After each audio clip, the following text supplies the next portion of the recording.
Los mundos de fantasía, aquellas historias que podemos ver para maravillarnos y escapar de la realidad, con hermosos paisajes, héroes poderosos y hermosas waifus. Pero en estos entornos también aguardan peligros letales, dragones gigantescos, bárbaros armados y reyes demoníacos. Pero entre todos estos peligros hay uno invisible que también está en nuestro mundo. Uno tan pequeño que no le damos importancia hasta que es demasiado tarde. Bienvenidos al mundo procariota. Bienvenidos al mundo de las bacterias mágicas.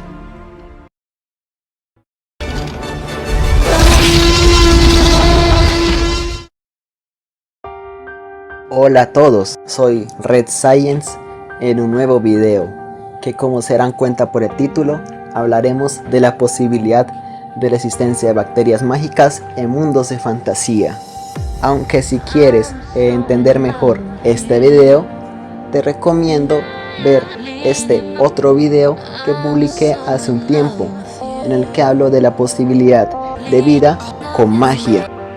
Aunque de todos modos les daré un pequeño resumen de ese video. Allí explicamos que para la existencia de vida con magia, primero tendría que existir un elemento mágico capaz de alterar ciertas condiciones físicas y poder unirse a moléculas orgánicas.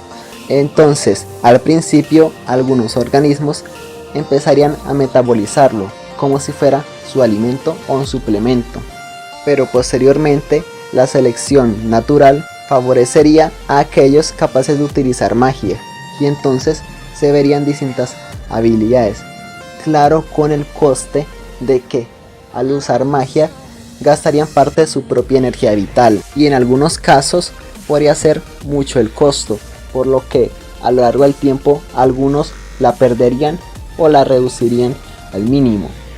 Pero de todos modos, la magia sería una habilidad muy útil. Bueno, ya con esto explicado, pasemos a definir algunas generalidades de las bacterias, para lo cual empecemos con una pequeña pregunta. ¿Qué es una bacteria?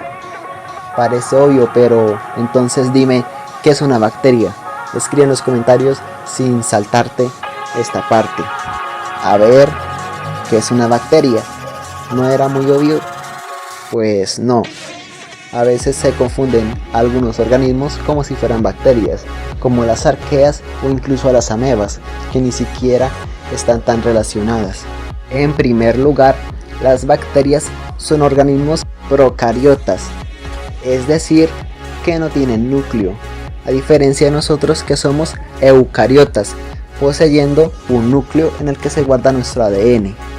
Aquí cabe aclarar de que procariota no es una definición taxonómica, ya que dentro de esta palabra también se incluyen a las arqueas, que no están tan relacionadas con las bacterias.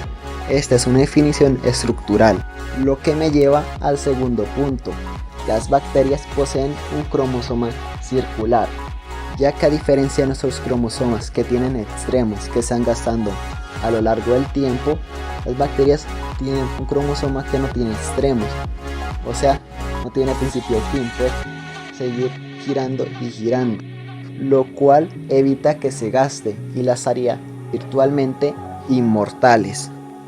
En tercer lugar, tienen pared celular, aunque no todas, teniendo dos configuraciones, gram positivas y gram negativas. Las gram positivas poseen una membrana citoplasmática similar a la nuestra, con una bicapa de fosfolípidos, y encima poseen otra capa bastante gruesa de peptidoglucano, mientras que las gram negativas poseen poco peptidoglucano, y aparte de eso poseen encima de este otra bicapa fosfolipídica, algo que le da una apariencia similar a un sándwich.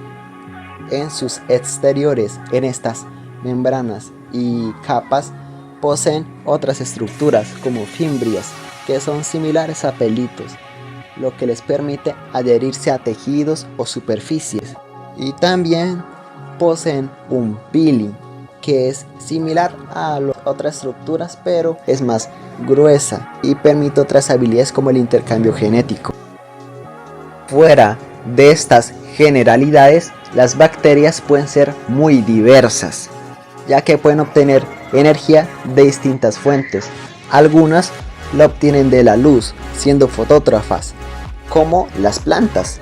Otras lo obtienen de compuestos orgánicos, llamándose quimio-organótrofas, similar a nosotros. Y otras lo obtienen de compuestos que no son orgánicos, llamándose quimiolitótrofas, que sería como si tú empezaras a comer azufre.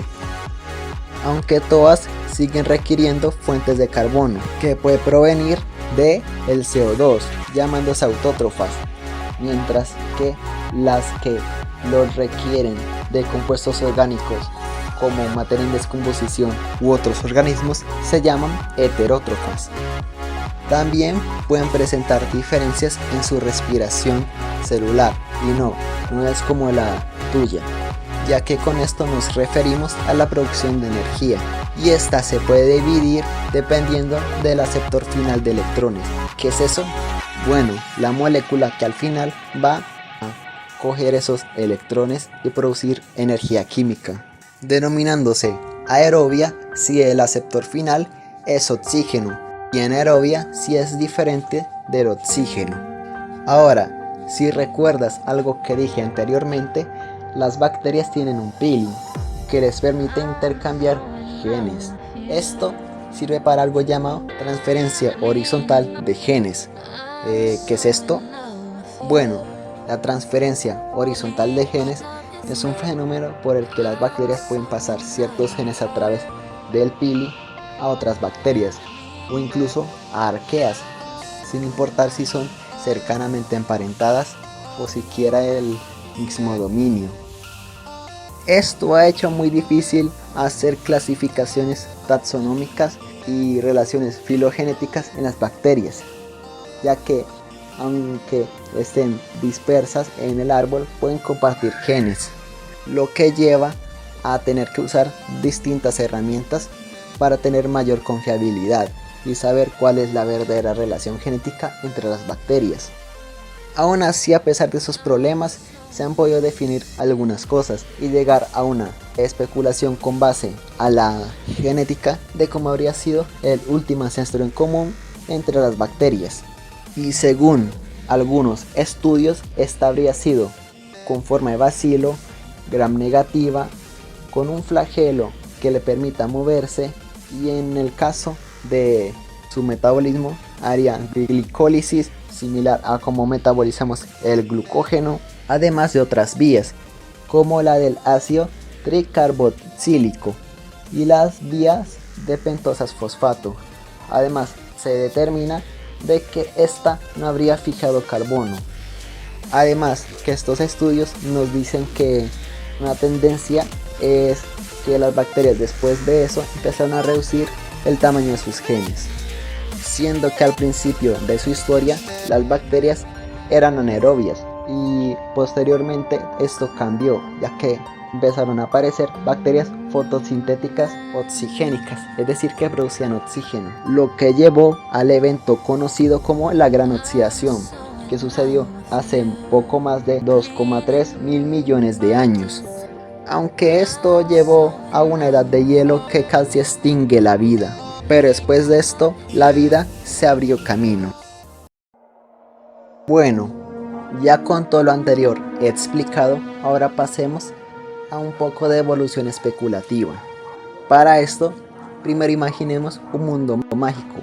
En este, la historia de la Tierra sería prácticamente igual, con la única diferencia de que existiría un elemento mágico que estaría en las rocas. Con esto, empecemos desde el inicio, con un ancestro en común para las bacterias igual al que existió en nuestro mundo, siendo gram negativa, flagelar, con un genoma relativamente grande y una respiración anaerobia, la cual llamaremos Archaeobacteria oocydes, nada que ver con las arqueas. Después de esto, la historia no sería muy diferente a la realidad. Aún habrían bacterias mágicas, hasta la gran oxidación, que produciría una edad de hielo. Pero una vez la vida se recuperó, empezaron a abrirse varios nichos, ya que la capa de ozono y la gran concentración de oxígeno que habría permitiría más nichos ecológicos. Pero entre todos estos habría una bacteria que no puede encontrar su propio nicho, todos están ocupados, a excepción de una que pudiera metabolizar la magia. Esta se llamaba Protogonococcus crinea, una que sería un pequeño paso para las bacterias, pero un gran paso para la vida. Esta obtendría la magia de las rocas, organizándose de forma desigual entre distintos individuos, pero lo que permitiría que sus genes prevalecieran sería la formación del pili, con el que compartiría sus genes con otras bacterias, lo que después de un tiempo generaría bacterias que también metabolizarían la magia. Pero demos un pequeño salto en el tiempo, de unos cuantos millones de años. Aquí veríamos al Paleovibrio armatus, que no parecería muy especial, es solo un vibrio gram negativo. Sin embargo, no dejes que su apariencia te engañe, ya que tiene una defensa muy formidable. Tiene unos receptores que utilizan magia. Estos se ubican debajo de otros receptores, que suelen ser el que usan los bacteriófagos para unirse e infectar a la célula. Entonces, una vez que estos organismos penetran un poco en la primera capa, entonces se encuentran con este receptor, lo que haría que la bacteria utilice su energía para poder canalizar la magia. Esto provocaría que el virus sea completamente despedazado, sus proteínas desnaturalizadas y hecho completamente trizas, al mismo tiempo que protege a la propia bacteria de su propia magia. Pero no todo sería defensa, ya que ahora vamos a dar un salto gigantesco al periodo devónico. Aquí aparecería una bacteria peculiar, Electrospira arpacticus, una bacteria de forma chistosa, pero que poseería una habilidad increíble. Esta se alimentaría de otras bacterias de la siguiente forma: se acercaría a otras que son mucho más grandes que ella, y al tocar la membrana de su víctima produciría un choque eléctrico, utilizando la magia para tensar sus moléculas y producir energía, dando electrones, mientras se protege a sí misma de este proceso, el cual dejaría a su presa completamente a su merced. Cabe aclarar de que, como esta es la edad de los peces, algunas de los descendientes de este género desarrollarían una relación simbiótica con los peces. Tras esto, en los siguientes periodos de la era paleozoica, se desarrollarían más nichos, formas de atacar, defenderse y alimentarse. Sin embargo, ocurriría algo, la peor extinción de la historia, la gran mortandad, que eliminaría a casi toda la vida, tanto terrestre como acuática. Pero una vez más, la vida sobrevivió, y en el Triásico aparecería una nueva especie, Phragmococcus anatolius, unos cocos que no parecen muy especiales, pero tienen la habilidad de unirse más fuertemente entre sí. No usarían la magia activamente, solo como alimento, pero esta promesa del Triásico temprano escalaría más, debido a la falta de varios nichos que dejaron los eucariotas en varias regiones. Y ahora, pasando a finales del Triásico, nos encontraríamos con uno de los descendientes, Drainorsia ploia, unas bacterias que se organizarían en un organismo multicelular que estaría diferenciado en distintas partes, con células exteriores que lo protegerían del medio, otras que servirían para agarrar objetos y el interior que serviría para disolver sus alimentos. Aquí tendrían dos formas de alimentarse. La primera sería si solo uno de sus tentáculos es estimulado, entonces su presa sería totalmente rodeada y llevada directamente al interior de este organismo. Pero si el organismo es mucho más grande y estimula a varios tentáculos, entonces estos harán algo distinto. Usarán su magia para reaccionar rápidamente, ensartando a su víctima y empezarían a absorber toda su magia, además de otros componentes vitales, hasta solo dejar un cascarón vacío, siendo esta una forma muy eficiente de utilizar la magia, obteniendo más de la que utilizan. Posteriormente, este grupo se diversificaría más en la llamada Era de los Dinosaurios, el Mesozoico, desarrollando formas muy similares a los hongos. Pero si queremos ver a una de las más grandes, tenemos que dar un salto gigantesco a finales del Cretácico. Aquí aparecería Chimonoprocentis dentra, un organismo procariota multicelular que se habría especializado bastante, desarrollando relaciones simbióticas con algunos árboles. Aquí tendrían dos capas exteriores, un órgano especializado en el que meterían los desechos y también podrían disolver sus alimentos, además de que en su medio producirían una sustancia muy pegajosa que por fuera les da una forma sabia.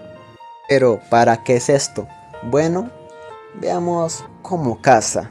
Primero, un insecto se sentiría atraído por esta savia, pero al tocarla se daría cuenta rápidamente de que no lo era, quedándose pegado. Esto estimularía a las células para producir todavía más savia y además usar la magia para detener absolutamente todas las funciones vitales del insecto. Posteriormente de quedar disuelto, sus partes serían consumidas en los órganos que vimos anteriormente, además de que compartiría parte de este alimento con la planta, lo que ayudaría a su crecimiento, así perpetuando su relación simbiótica. Con esto parecía que los organismos procariotas multicelulares serían muy exitosos, y es que lo fueron en el Jurásico y en el Cretácico. Pero ¿qué sucedió? Ya que si vemos la era siguiente, no están más. Bueno, lo que pasó es lo que esperarían. Cayó el asteroide que produciría la extinción KPG, y esto tuvo un efecto muy negativo en las bacterias multicelulares, ya que muchas se especializaron demasiado y no pudieron adaptarse. Sin embargo, esta no es el final de esta historia, ya que una vez más la vida se abrió camino, dando paso al Cenozoico, siendo que durante gran parte de este el clima fue cálido hasta el Pleistoceno, en donde llegaría la famosa Edad de Hielo. Aquí la mayor parte del planeta en los polos se congelaría. Sin embargo, en los trópicos sucedería lo contrario, los sistemas serían más secos y cálidos. Aquí algunas bacterias optarían por volverse más resistentes al calor, pero habría una que no haría esto, sino algo diferente, viviendo en el suelo. Duratomonas erymosa, una bacteria capaz de fijar nitrógeno, utilizándolo como alimento, pero también tendría una habilidad curiosa gracias a la magia, ya que una vez el ambiente se calienta demasiado, este organismo activaría una respuesta en la que expulsaría el nitrógeno en forma líquida violentamente, lo que llevaría a enfriar parte de su medio alrededor. Aquí estaría un tiempo sin utilizar más este mecanismo mientras fija más nitrógeno y hace todas sus reacciones químicas, hasta que una vez vuelva a recibir un estímulo de calor. Aunque esta bacteria con esta habilidad tan curiosa no duraría mucho, ya que una vez fue desvaneciéndose la edad de hielo, este estímulo no volvía a ser tan útil, siendo más un gaso energético que la dejaría más proclive a ser reemplazada por competidores. Sin embargo, sus habilidades no desaparecerían, ya que transferiría sus genes a otras bacterias, que incluso llegarían a desarrollar relaciones con animales, cosa que no veremos aún en este video, sino en otro que veremos más adelante. Ahora bien, no podemos olvidarnos de las bacterias patógenas, ya que aquí entra Philomimus brodittio, una bacteria de color rosado, anaerobia facultativa, con un flagelo que termina en un gancho, 4 pelos curiosos. Bueno, ¿qué haría esta bacteria? Esta ingresaría a la sangre por medio de un vector, como algún insecto. Aquí sería fagocitada o comida por una célula presentadora de antígenos, como los macrófagos, que son nuestra primera línea de defensa. Pero en lugar de ser fagocitada, la bacteria tomaría el control, alimentándose al interior de la célula. Pero no la destruiría aún, ni se reproduciría, sino que utilizaría su magia para tomar el control del exterior de la célula, una vez lo haya dejado completamente vacío. Allí seguiría el mismo camino que seguiría el macrófago si fuera completamente normal, hasta llegar a las células a las que el macrófago debía presentarle los antígenos, pero en lugar de esto, la bacteria saldría de su huésped primero y entraría en el segundo, reproduciéndose dentro de él, liberando más células en la sangre que repetirían este mismo ciclo. Ahora bien, pasemos a otro organismo con habilidades curiosas, ya que anteriormente vimos la extinción de las bacterias multicelulares, pero habría un lugar en el que se desarrollarían otra vez, o más o menos, algunas islas cercanas a Borneo que habían quedado aisladas. Aquí no habría muchos depredadores, entonces esto permite el desarrollo de un nuevo organismo, Tyrannoamorphus giganteus, que más que ser un solo organismo es una colonia completa de bacterias que llegan a alcanzar casi el metro. Pero, ¿qué las hace especiales? Bueno, aparte de su tamaño, estarían fuertemente unidas, pero teniendo un metabolismo lento la mayor parte del tiempo. Esto cambiaría una vez reciban el estímulo de algo que las toque. Su presa, un tipo de conejo dientes de sable, que una vez caiga en la trampa, diría que todas las células de este organismo lo cubrieran, produciendo sustancias que lo disolverían vivo, mientras la magia de estas bacterias les permite seguir unidas a pesar del forcejeo del animal, y una vez terminen de alimentarse volverían a su estado tranquilo. Y es que el nombre de tirano no es poca cosa. Esta bacteria es el organismo carnívoro más grande de este sistema de islas, el depredador dominante. La última bacteria que vamos a ver se llama Pyroparagogus fidelis, el primer organismo de toda esta recopilación que no es salvaje, es uno creado a través de selección artificial. Sus ancestros eran bacterias capaces de aumentar un poco la temperatura con flagelos largos, pero una vez algunas civilizaciones los encontraron, empezaron a seleccionar a los que tuvieran flagelos más pequeños, que gastaran más energía y que calentaran más el medio. ¿Y para qué? Bueno, a estos los encerrarían en cetros, donde habrían bolsas con un medio muy rico en proteínas y otros nutrientes. Sus pequeños flagelos harían que no gastaran mucha energía hasta que sea necesario, que es cuando el usuario concentraría su energía vital para darles un estímulo. Esto haría que las bacterias gasten mucha energía en la magia, aumentando tanto la temperatura externa que se generaría fuego, mientras se protegen a sí mismas. Cabe aclarar de que esto gastaría demasiada energía, por lo que no se podría usar consecutivamente, y el hacerlo podría generar que las bacterias mueran y todo este mecanismo sea inútil. Bueno, eso ha sido todo. Espero que les haya gustado el video y debo decirles algo. Si este video tiene muy buen apoyo, haré más partes en las que analizaremos otros dominios de la vida y quizás al final hagamos un video muy largo de lore expandido. Bueno, nos vemos. Soy Red Science.